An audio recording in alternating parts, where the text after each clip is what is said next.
ओम श्री गुरुभ्यो नमः। हरिः ओम। सहनाववतु सहनौ भुनक्तु सह वीर्यं करवावहै तेजस्विनावधीतमस्तु मा विद्विषावहै। ओम शांति शांति शांति। रामकृष्ण मठ नागपूर हे स्वामी विवेकानंदांनी स्थापन केलेल्या रामकृष्ण संघाचं एक शाखा केंद्र आहे। विवेकानंदांनी 1898 साली बेलूर मठाची स्थापना केली आणि स्वामी विवेकानंदांचे एक गुरुबंधू श्रीमद स्वामी शिवानंद महाराज यांच्या हस्ते सन 1928 मध्ये नागपूर या रामकृष्ण मठाची स्थापना झाली। रामकृष्ण मठ नागपूरची स्थापना झाल्यानंतर 1936 सालापासून म्हणजे श्री रामकृष्णांच्या जन्मशताब्दी वर्षापासून नागपूर मठातर्फे मराठी आणि हिंदी ग्रंथ प्रकाशन विभाग सुरू करण्यात आला। गेल्या 90 वर्षांमध्ये या शाखा केंद्रातर्फे मराठी आणि हिंदी भाषेतील सुमारे 600 पुस्तकांचं प्रकाशन नियमितपणे करण्यात येत आहे। तसंच 1956 सालापासून जीवन विकास या मराठी मासिकाचं देखील मठातर्फे नियमित प्रकाशन करण्यात येत आहे। मुळात मनुष्य निर्माण, राष्ट्र निर्माण आणि समस्त मानव जातीचं आध्यात्मिक उन्नयन अशी या प्रकाशनाचे मुख्य विषय आहेत।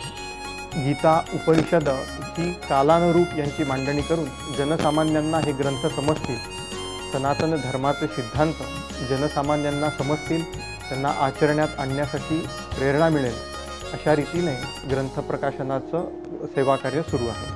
प्रकाशनाव्यतिरिक्त गरीब आणि होतकरू विद्यार्थ्यांसाठी 1932 साली विद्यार्थ्यांसाठीच्या या वसतिगृहाची स्थापना करण्यात आली। मनुष्य निर्माण आणि चारित्र्य निर्माण या विवेकानंद प्रतिपादित संकल्पना डोळ्यांसमोर ठेवून हे वसतिगृह चालवण्यात येतं।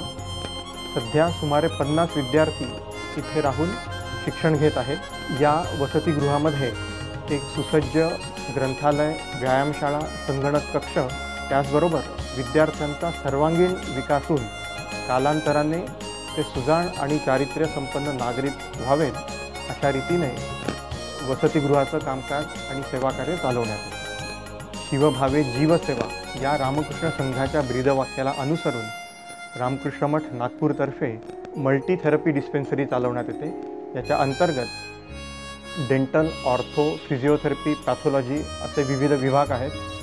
त्याचबरोबर नागपूरच्या साधारण 20 किलोमीटर त्रिज्येतील गावांमध्ये आपण एक धर्मादाय फिरता दवाखाना देखील चालवण्यात येतो आणि वेळोवेळी वर्षातून साधारण 3 वेळा ग्रामीण गरीब लोकांसाठी डोळ्यांची तपासणी आणि मोफत चष्मे वितरणाचा कार्यक्रम देखील मठातर्फे घेण्यात येतो। मठातर्फे चालवण्यात येणाऱ्या विविध सेवा कार्यांपैकी आणखी एक आवर्जून उल्लेख करावा असं सेवा कार्य म्हणजे येथील सुसज्ज ग्रंथालय। आजच्या घडीला इथे सुमारे 60,000हून अधिक ग्रंथसंपदा आहे।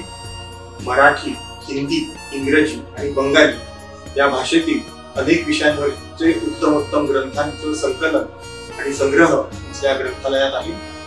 त्याचप्रमाणे हा जो वाचन कक्ष आहे त्यामध्ये भारतभरातून सुमारे 100हून अधिक नियतकालिक आणि वर्तमानपत्र इथे आपण लोकांच्या सेवेसाठी उपलब्ध करून दिली आहे।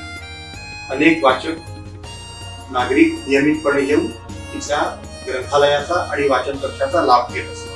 वेदोपनिषद काळापासून भारताला उज्ज्वल आध्यात्मिक परंपरा आहेत। महाराष्ट्र ही देखील संतांची भूमी म्हणून ओळखली जाते।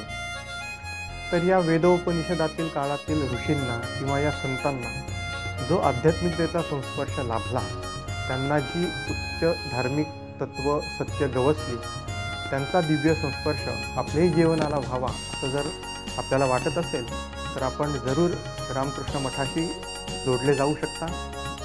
इथे मठामध्ये ध्यानाला, नामस्मरणाला पोषक, अनुरूप असं अतिशय शांततापूर्ण आणि सात्विक वातावरण आहे।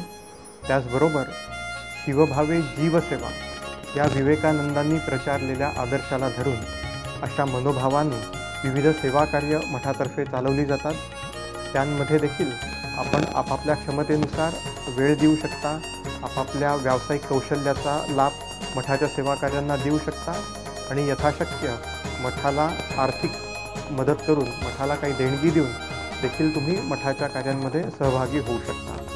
मूळ गोष्ट, आपल्या जीवनात आध्यात्मिकतेचा विकास व्हावा, आपलं जीवन आध्यात्मिकतेने उजळून निघावं, यासाठी साधना आणि सेवा या माध्यमातून तुम्ही मठाशी अवश्यपणे जोडले जाऊ शकता.